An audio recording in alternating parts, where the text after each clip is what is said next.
Boa tarde a todos e a todas. Estamos começando mais uma Rádio Web Filosofia com a presença dos estudantes Denis, Douglas, Felipe, Marcelino e eu, o Johnny, do curso de Filosofia, 6º período da PUC Paraná. Nosso tema hoje será arte. Para ser mais específico, tratando da visita ao Museu Mon, ao qual fizemos com o professor Eduardo Ribeiro da Fonseca, trazendo os conceitos do filósofo Platão e Aristóteles para discutirmos nessa tarde de hoje. Bem, quando nós falamos sobre estética, ou seja, a disciplina ao qual nós atribuímos um estudo discursivo, argumentativo acerca da arte, fala-se de uma disciplina que se articula numa configuração epistêmica que favorece com que não surja apenas um termo, mas com que surja uma disciplina filosófica, de fato. Ou seja, no século XVII, atribuímos a obra de Baumgarten, onde ele define estética como conhecimento do mundo sensível, o início não só então desse termo, mas também da disciplina de estética, onde pela primeira vez se articulam os termos arte, sensível e belo, de modo a favorecer o surgimento de uma disciplina filosófica.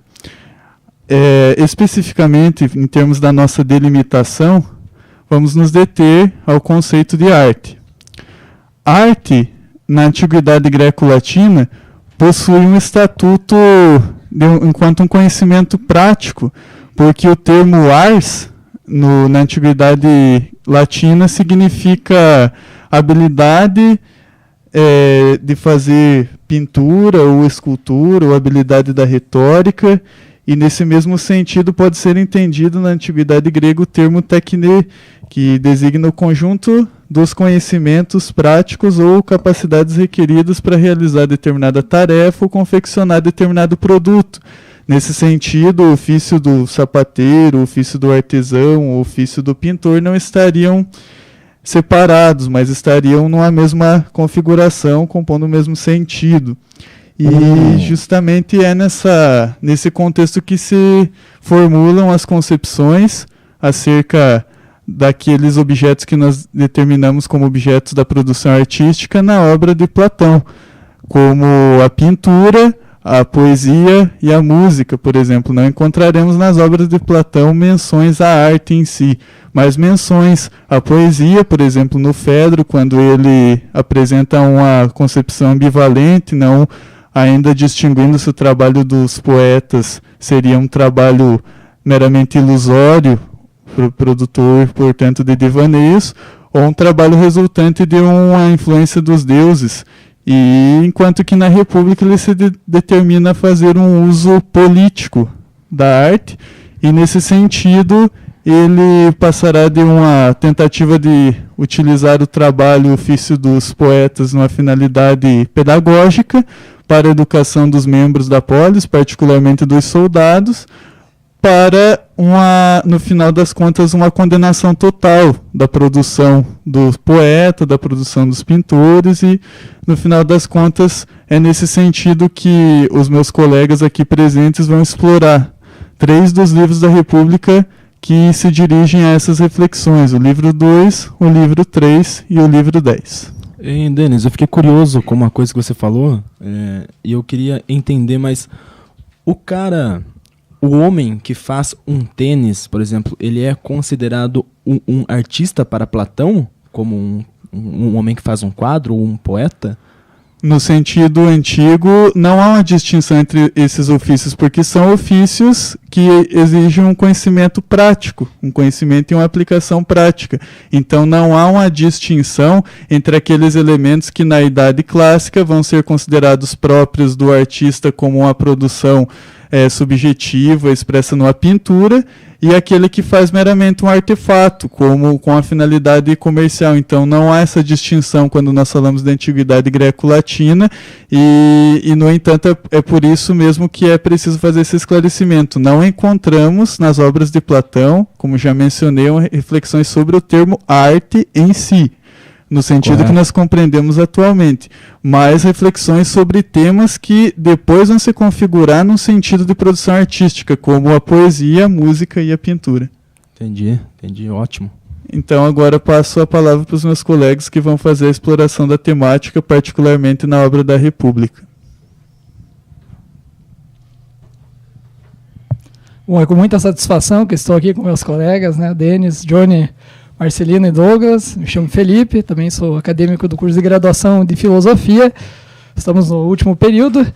E depois dessa ótima explicação do Denis, introdutória, desse contexto, de como o conceito de arte vai se desenvolvendo dentro da cultura grega, nós pegamos o livro A República, de Platão, que, embora verse sobre temáticas em relação à política, a polis, o desenvolvimento da cidade, a macroestrutura onde os indivíduos estão inseridos, o conceito de estética ele possui alguns elementos nesse texto, em alguns livros, e nós pegamos particularmente o livro 2, 3 e 10 da República.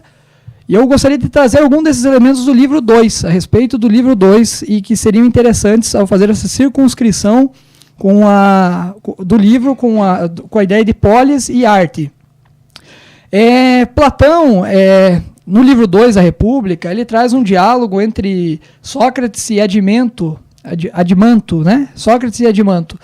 E eles vão buscar uma definição de justiça ao longo da obra, como a obra como um todo, mas em particularmente eles se referem à justiça e à temperança como práticas aonde o indivíduo, para efetuar, ele necessita um esforço maior, uma dedicação maior. E enquanto a injustiça e a intemperança, elas remetem a algo mais fácil, algo mais, digamos assim, que não necessita de um exercício, não necessita de uma prática, nem um esforço pessoal. É interessante renotar em relação a isso que a questão da justiça e da injustiça, embora permeie esse livro 2, Adimanto e Sócrates vão começar a refletir sobre a questão da constituição da polis. Em relação existe aquele que governa, aquele que defende e aquele que trabalha. Mas ao se referir justamente a esses supostos artistas, esses supostos, não no sentido, tomando agora arte como num sentido estético contemporâneo, né? Quando ele se refere, por exemplo, ao pintor, ao músico ou ao poeta, ele olha para essas pessoas e fala assim, bom, a música ela tem um determinado valor, por exemplo, para os guardiões, os guerreiros da cidade, a ginástica, o valor da ginástica ele coloca também como um elemento importante na formação desses indivíduos, porém ele olha para essas pessoas, para esses poetas, para esses músicos, para esses pintores e se questiona qual é a necessidade deles para a polis, dentro dessa estrutura. E aparentemente insinua Platão que não existe essa necessidade deles. E, de certo modo, Platão, numa leitura possível, ele se mostra um pouco até pessimista a respeito da função desses indivíduos dentro da sociedade, porque Sócrates, no diálogo com Adimanto, ele coloca uma ideia de que os deuses, de certo modo, eles são seres puros, seres onde não se reflete nenhuma espécie de conflito. E a visão do poeta, ele traz como, por exemplo, Homero e Hesíodo, eles trazem a ideia de um conflito entre deuses, de deuses que articulam crimes, delitos, e de certo modo isso facilitaria uma hermenêutica em relação a esses indivíduos que vivem na cidade. Eles seriam propagadores de uma certa ideia falsa, segundo, né, na obra de Platão, segundo Sócrates, que eles disseminam essa ideia errada que há uma espécie de redenção dos indivíduos, mesmo eles levando uma vida injusta, uma vida intemperante, isso levaria a alguma espécie de uma possibilidade, ao menos, de redenção. E Sócrates ele fala que isso é um erro e essa poesia, essa pintura ou essa música que fomenta esse tipo de visão de divindade produz um desfavor para a polis no sentido de que ele fomenta a intemperança ou a injustiça. esse é o contexto geral, né, um delineamento geral do livro 2 da República e desses elementos, digamos assim, num sentido contemporâneo, estético, né, e essa relação de Platão com a polis. Agora nós vamos falar sobre o livro 3, que quem vai falar, o Marcelino ou o Douglas? O Douglas vai explanar melhor. Beleza, boa tarde. Eu vou falar um pouco sobre o livro 3 da República de Platão, onde ele fala sobre a questão do poeta, da música. E ele fala que o poeta, eles são como fossem imitadores, né? São aqueles que imitam os outros personagens, né? Assim, contando um herói, contando a história na Ilíada mesmo, contando a história de Aquiles, ele acaba imitando o Aquiles, não trazendo ele uma certa humanidade às divindades, né? Aos deuses, aos filhos dos deuses, aos heróis, como se eles também errassem, né? E tal, e assim, para os guardiões, né, aqueles soldados que são os guardiões, eles não devem se apoiar sobre essas histórias, pois essas histórias são a poesia, a arte, né? Eu vejo como que ele traz um traço de inspiração àquele que ouve, né? Porque se você conta a história em que ele faz a coisa errada, ele faz a coisa incorreta, isso inspira os outros que ouvem, aquele que ouve a poesia, ouve a música, a seguir esse exemplo e continuar fazendo o errado, fazendo o injusto. E o dever da música, da poesia, do poeta, né, não é de imitar, de falsear essa questão, né, e sim de apresentar a justiça, apresentar aquilo que é justo, mostrar para, que nem na questão do guardião que ele fala, em vez de você trazer canções que mostram o quanto Hades é ruim, o tanto de malvadeza que ele pode fazer com você lá após a morte, trazer canções que inspiram o guardião a dedicar-se à vida, dedicar-se à proteção, dedicar-se ao voluntariado, assim que ele fala, né? E com relação a essa questão, né, porque é uma história que é contada, né, para um fim, talvez, né? E Platão, ele diz que no livro A República, ele diz que essas histórias são mentiras contadas, né, e que não devem ser contadas. Por exemplo, um homem que consegue acabar com mais de 100 outros homens, né? Ele diz que não deve ser contada porque isso seria um mito e poderia ser... Um incentivo, que nem eu usei, né? Para incentivar o outro a até fazer coisas assim, né? Vamos dizer, acabar com outros 100. Mas não seria também, de certa forma, uma mentira, uma ilusão? Sim. Não seria essas duas coisas? Como... É estranho, né, pensar assim, né? Ao mesmo tempo que você está contando algo para uma pessoa, parece que é uma mentira, mas ao mesmo tempo, como isso pode servir de educação para ela, né? Uhum. Para que ela vá mais longe, para que o guerreiro consiga, né? É muito interessante essa... Sim. E continuando lá, assim, Platão, ele aborda lá na conversa de Sócrates dessa vez com Glauco, né, que é o músico, ele é envolvido com os instrumentos e tal. Assim, ele começa a questionar sobre a cópia da perfeição, né?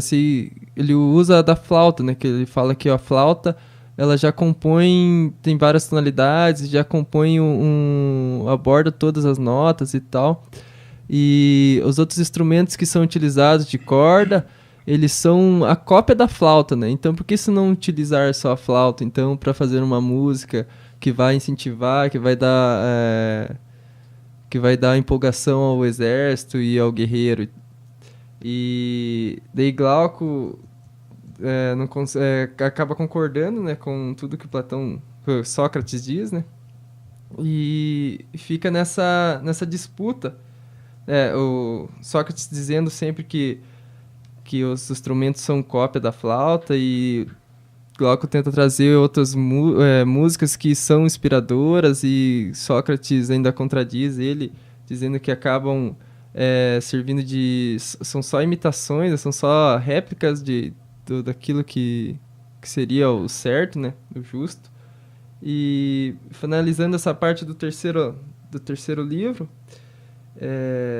ele fala aqui de conhecer as formas da moderação, da coragem, da generosidade, da grandeza da alma e das virtudes, né? Bem como os vícios que são contraditórios, né? Tudo isso está na música dessa maneira.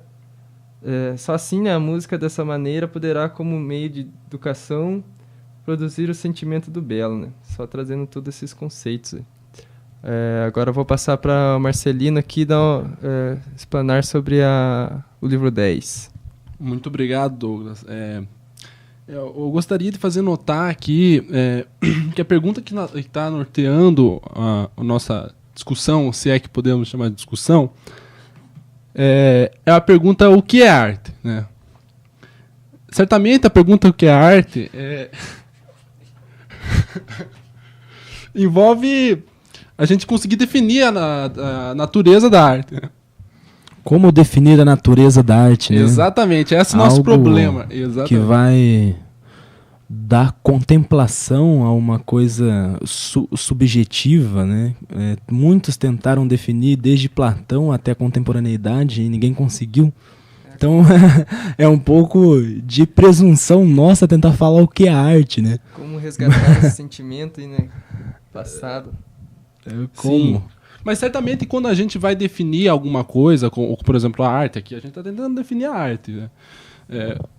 Quando eu digo nós, eu digo a forma que o Platão próprio tenta definir a arte. Né? A gente não pode cair em erros de definição. Certamente, se buscamos ou queremos entender qual é a definição da arte, devemos entender como fazer isso e como não fazer isso. Então vamos a um exemplo de erro de definição. A gente entende o que é um erro de definição e aí parte propriamente a colocar a mão na massa, certo? Vamos considerar a afirmação: o homem é um bípede em plume. Essa definição é uma definição muito ampla. Por que é uma definição muito ampla? Por que ela é demasiado ampla? Porque os cangurus também são bípedes em plumes. Embora ela seja falsa, ela nos dá a oportunidade de pensar duas coisas aqui. A primeira é que ser um homem é suficiente para ser bípede em plume. Ou seja, se você é um homem, então você é um bípede em plume. Se a afirmação fosse verdadeira. E a segunda coisa que ela não dá para pensar é que ser bípede em plume é necessário para ser homem. E não ser um bípede em plume significaria que você não é um homem. E é por isso que ela é falsa, simplesmente porque os cangurus também são bípedes em plumes. E outros exemplos podem ser dados para a gente entender a questão de uma boa definição. Mas deve-se perceber, ter em mente, que uma boa definição sempre tem que ter os termos de necessidade e suficiência. Por exemplo, a afirmação de que todos os homens são mortais é suficiente para provar que Sócrates é mortal. Ou, os meus pais são necessários para que eu exista. Note que essa afirmação ela nos permite dizer que se eu existir, então meus pais existem. Mas não me permite dizer que se meus pais existem, então eu existo. Porque meus pais poderiam ter existido sem ser conhecido. Então, embora os meus pais sejam necessários, eles não são suficientes para a minha existência. Mas aqui, alguém pode se levantar e perguntar: não parece ser perca de tempo perguntar o que é a arte, já que temos exemplos tão claros do que é arte, né? Por exemplo, você pega a Mona Lisa de Da Vinci. É um exemplo clássico do que é arte. Bom, a primeira ponderação que eu gostaria de fazer é que a arte ela se aplica a coisas muito vastas, né? Quando a gente vai falar de arte, a gente tem que ter em mente que pinturas, esculturas, música, teatro e literatura são arte. Embora sejam coisas distintas, né? Uma escultura não é uma pintura. Mas são coisas que são arte. A gente não questionaria esse pressuposto.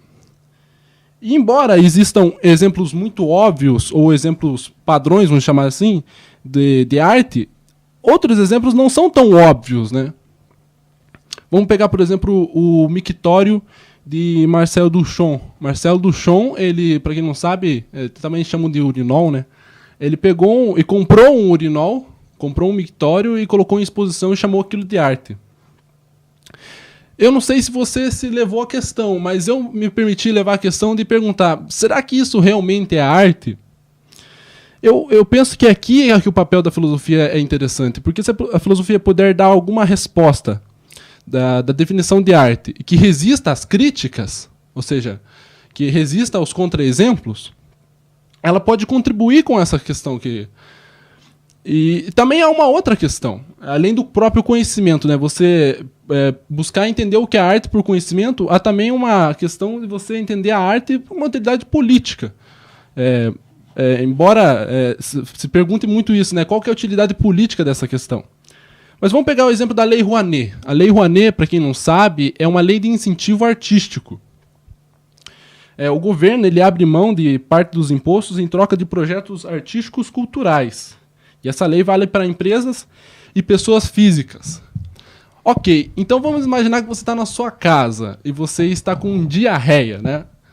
E você vê um copo. E nesse copo você imagina, vou produzir uma arte e joga toda a tua diarreia, tudo que era para sair ali naquele copo. E claro, você produziu a sua arte, agora você vai levar para o governo que é o seu incentivo. Eu quero que vocês percebam aqui que se a gente conseguir uma definição do que é a arte, ela pode ajudar muito aqui. Porque eu tenho certeza que todos têm uma intuição. Eu tenho certeza que todos têm uma intuição que isso não é arte, né? Me parece que não, assim, o pouco que eu conheço de arte, muito pouco, mas de forma subjetiva, falando eu, Johnny, um mictório para mim não parece arte, assim como uma cadeira num stand também não me parece arte. É interessante isso mesmo, Johnny, porque se você for pensar, uma questão de indefinição, conforme o Marcelino está levantando, leva a um problema social aqui, político, né? A gente está falando de uma lei de incentivo, né? Fiscal em relação ao meio artístico, mas espera aí, como que a gente vai incentivar algo que ele não tem clareza do que a gente está tratando? Porque uma indefinição leva a qualquer coisa, aí tudo se torna arte. Ou talvez essa seja uma possibilidade filosófica, talvez toda maneira de expressão seja uma forma, né? Maneira de expressão seja uma forma de arte, mas isso é algo que tem que ser discutido. E o crivo filosófico, argumentativo, ele pode ajudar nessa contribuição de condições, não é? Necessárias e suficientes daquilo que se encaixaria como arte. Se eu não me engano, eu posso estar enganado aqui falando besteira, mas o filme da Bruna Surfistinha foi bancado pelo... Lei Rouanet? O filme dela parece que teve incentivo fiscal também, né? Foi uma questão que foi bancada pelo governo federal, se eu não me engano. Posso estar muito enganado, mas eu tenho quase certeza disso. Daí você pensa, isso é arte? Podemos chamar um filme da Bruna Surfistinha na nossa atual sociedade brasileira, né?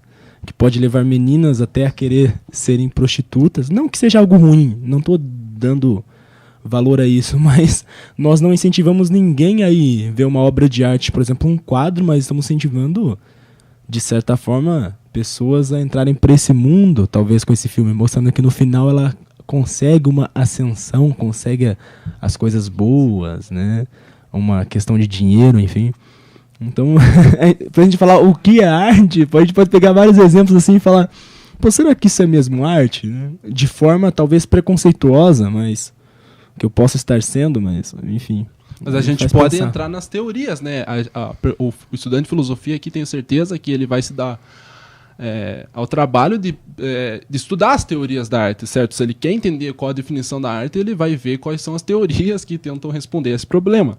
Bom, a primeira teoria que vamos tratar aqui do Platão, né? O Platão, como já foi dito, ele tratava a arte como imitação. Eu também vou fazer uma outra afirmação, que já foi dito aqui, é que o Platão afirmava que a imitação deveria ser censurada.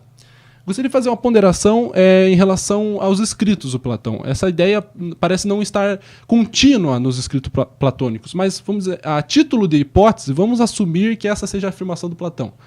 É a afirmação dele na República, mas em outros escritos parece haver uma mudança de pensamento. Eu não vou tratar disso, mas a título de hipótese vamos assumir que é essa posição platônica. Gostaria também de fazer uma ponderação com relação ao termo mímese. Mímese no grego significa imitação. Então, muitas vezes, quando vai se trabalhar a teoria platônica da definição da arte, se utiliza o termo mímese ou arte mimética. Eu vou utilizar o termo imitação porque eu penso ser mais fluido. Eu penso que as pessoas têm mais acesso ao conceito de imitação do que ao conceito de mímese. Então, eu penso que seja mais proveitoso e prático nesse sentido. Ok. O Platão pensava que a imitação deveria ser censurada. Por que deveria ser censurada? Ele argumenta que a nossa cópia, a nossa imitação, ela é cópia imperfeita que não nos permite conhecer a realidade. O Aristóteles ele vai dar força à teoria da arte como imitação, mas ele vai mostrar que diferentes artes imitam diferentes coisas. Vamos considerar aqui a poesia, por exemplo, o teatro, a dança, a música. Todas elas, diria Aristóteles, imitam a ação humana. O que muda nelas é a metodologia. Por exemplo, a poesia faz isso por meio da narração. O teatro faz isso por meio dos atores. A dança faz isso por meio do gesto. E a música faz por meio do som. Bom, assim o Aristóteles pensa que não devemos censurar a arte porque ela nos permite aprender alguma coisa, né? Que é a ação humana. Me parece um pouco, como eu posso dizer, a arte nos ensinando algo, né? Quando nós estávamos lá no Museu do Mon, eu vi uma garota que ela estava sentada em frente a uma obra e eu perguntei para ela, por que você ia há tanto tempo, né? E ela me disse, eu estou sentindo algo quando eu olho essa obra, quando eu olho esse quadro, que parece que foi feito para mim, e isso me toca de alguma forma, né? Então, a capacidade de você aprender algo ou sentir algo que você não sabe explicar racionalmente, mas que te toca de alguma forma ou que talvez possa te transformar a partir de um simples quadro, né? É disso que você fala, Marcelino, quando você toca no Aristóteles, ou é de uma forma mais mecânica ou talvez técnica? Qual a pergunta? A pergunta, em termos claros, qual a pergunta? É porque, assim, por exemplo, a arte, segundo essa moça, a arte era capaz de tocá-la de alguma forma, que ela não consegue explicar racionalmente. Ah, ok. Né? Entendi. Ela dá um tipo de conhecimento a ela. É um tipo de conhecimento, não sei agora falar se é transcendental, mas é um tipo de conhecimento que ela não sabe explicar.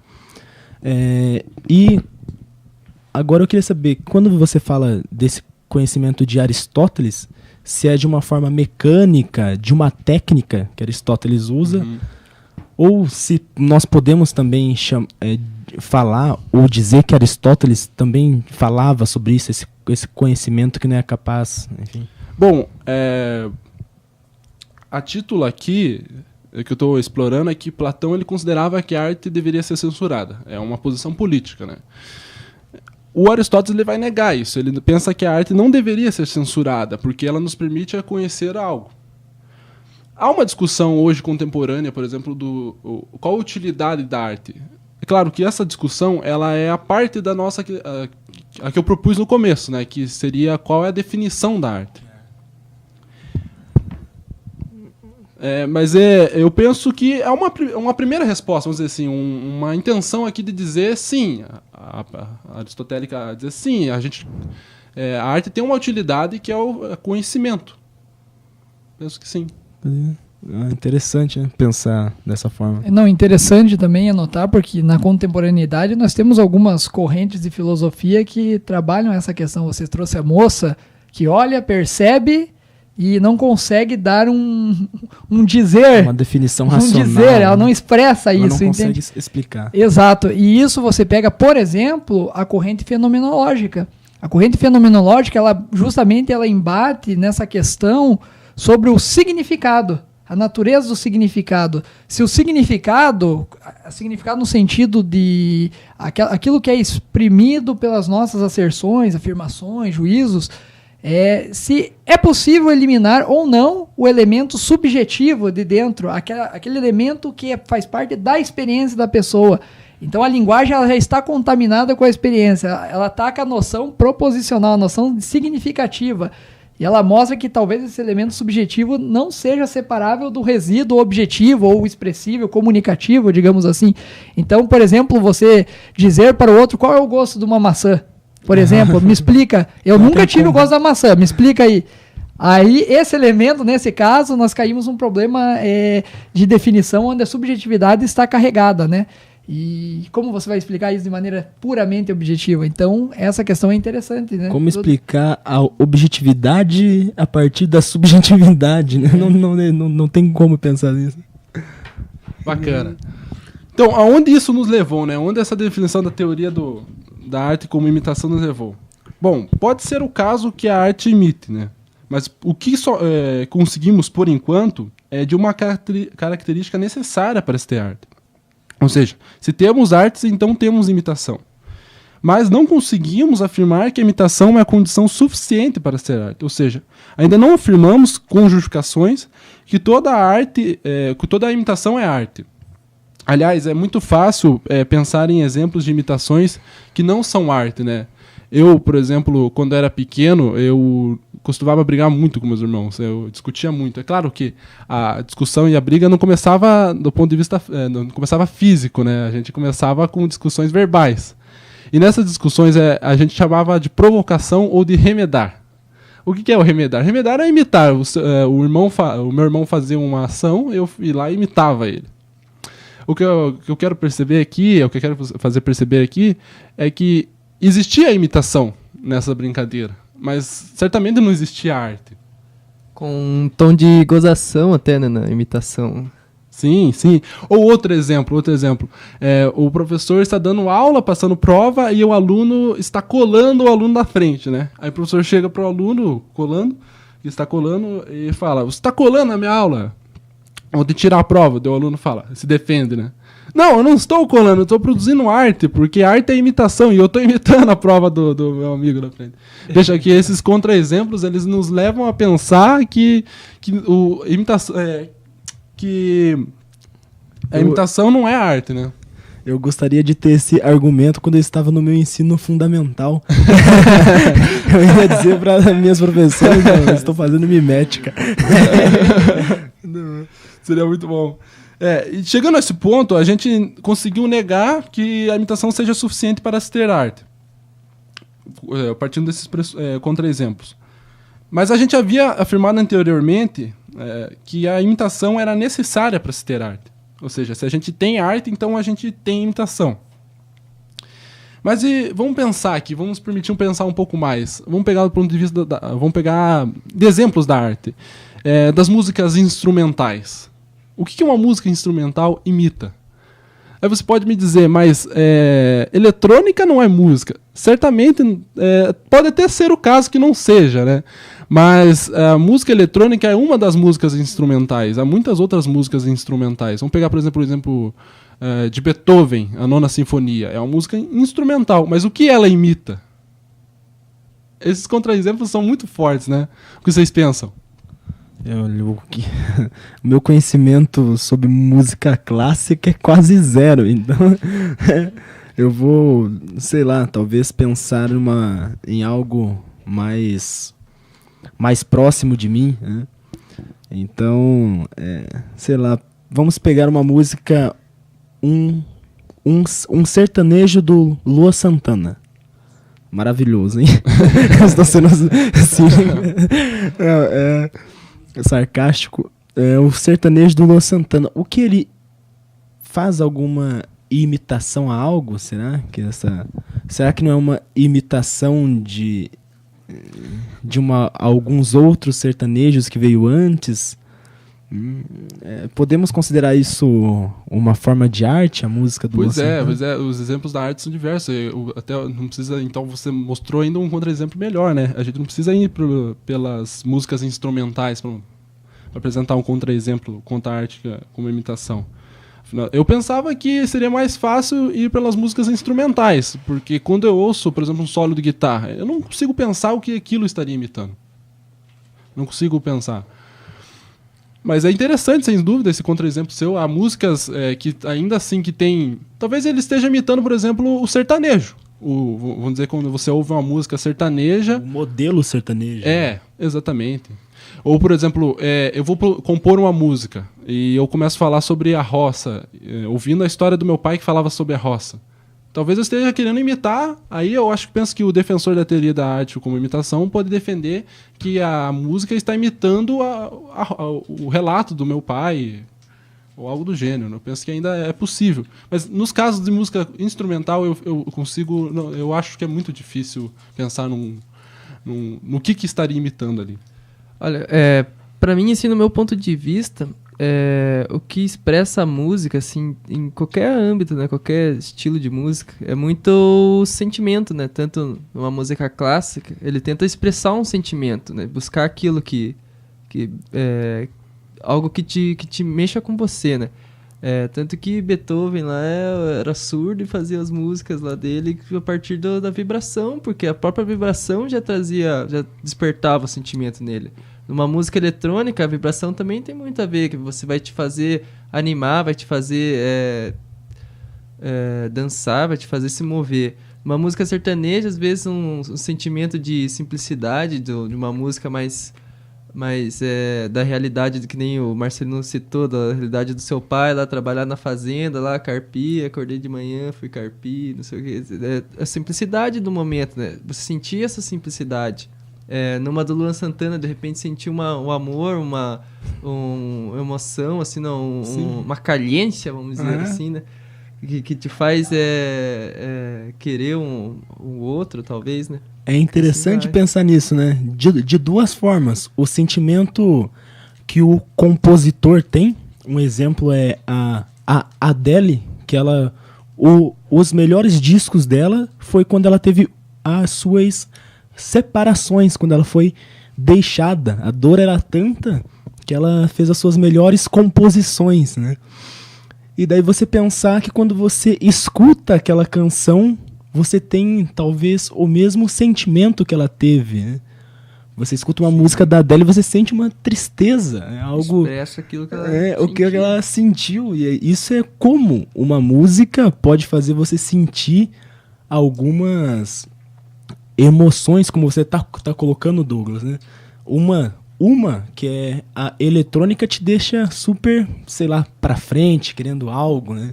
Mas a do Luan Santana, como paixão. Eu acho que esse sentimento não pode ser expresso por todo tipo de arte, né? Não apenas pela música.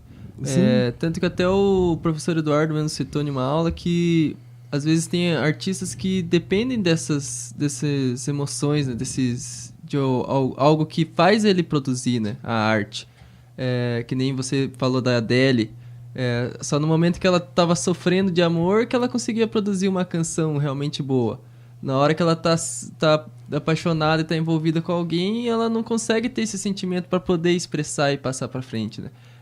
Isso aparece em vários outros autores, em várias outras obras, em vários outros estilos, né? de arte também. Na própria poesia, né? Na poesia nós encontramos o exemplo dessa menina que estava olhando o quadro, que consegue ter o sentimento de alguma coisa. Então é interessante pensar nisso, né? Eu gostaria de fazer só umas ponderações finais, então. Por exemplo, uma outra crítica que a gente pode dirigir à teoria da arte como imitação é que se a teoria da arte como imitação estiver certa, a gente vai ter que aceitar uma coisa muito contraintuitiva, que é, por exemplo, o Picasso é um artista inferior a qualquer pessoa hoje que tem um celular em bolsos. Porque Por exemplo, você tem um celular e você consegue tirar uma foto. Certamente a fotografia é uma forma de arte. E a fotografia imita a arte melhor que as obras do melhor que Picasso. qualquer obra já feita, né? Exatamente. Com uma Então, resolução 720 megapixels. é claro que eu penso aqui que quem defende a teoria da arte por imitação pode ponderar e dizer que uma arte não é esteticamente superior quando ela imita mais a realidade, mas quando ela menos imita a realidade. Ele pode fazer o caminho inverso. Só que, ok, isso captaria a nossa intuição de que, referente aos objetos impossíveis, né, por exemplo, o triângulo do Penrose. Eu não sei, pelo menos quando eu vejo aquele triângulo, eu sinto que é uma obra de arte, porque ninguém consegue reproduzir ele na realidade. É porque é um objeto impossível. O que é esse triângulo? Desculpa. O triângulo do Penrose, ele é um triângulo que ele tem lados... ele é um objeto impossível, geometricamente impossível. A gente consegue construir ele em 2D, mas a gente não consegue construir ele na realidade, né, em terceira dimensão. É bem interessante. Mas não só isso. Há outros exemplos